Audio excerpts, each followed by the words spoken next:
السلام علیکم ورحمت الله. قدرمنو کتونکو تاسو د زلونو ترجمان عبدالجلال خیرخوا یم. د پیښور یو ماشومه چې د نن 2 میاشتې مخکې اغوا شوې وه، هغه بازیاب شوه، کور ته راله.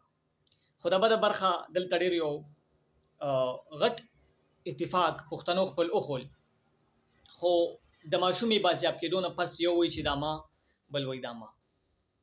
تاسو ته پته لګي د فتحې ملګري ډېرې کله چې فتحه میلاو شي، هر سړی وایي دا ما کړی دی. خدای دې نه کړي کله چې شکست میلاو شي، که چېرته دا شکست و ټول واپس راغلي نو هر یو بل ته ګوته نیوه چې دا راده د لاسه.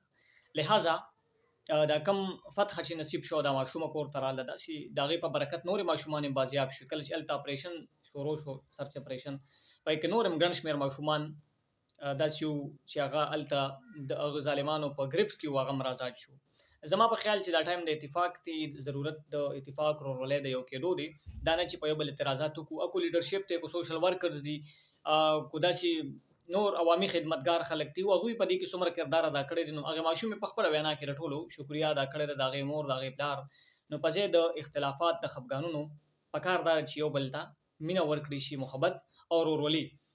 ځکه چې موږ ته نور هم ډېر زیات چیلنجز پاتې دي، هغې ته مخامخ کېدی دي او په هغې باندې کار کول دي. نو هسې نه چې زموږ اتفاق صرف په دې ځای کې پاتې شي او سبا بیا څوک نه راوچتېږي. کریډټ بل له ورکړئ، عزت بل له ورکړئ، تاسو ته په خپله عزت میلاو شي. چا هم چې کړي دي، سم چې کړي دي، پټ دي، ښکاره دي، د ټولو لپاره دعاګانې همیشه الله مطلبات لره. او دغه شان تکړه شئ د پښتون قوم، د مسلمان قوم، د خپل ملک دپاره خپل وس مطابق څه ناڅه وکړئ. والسلام.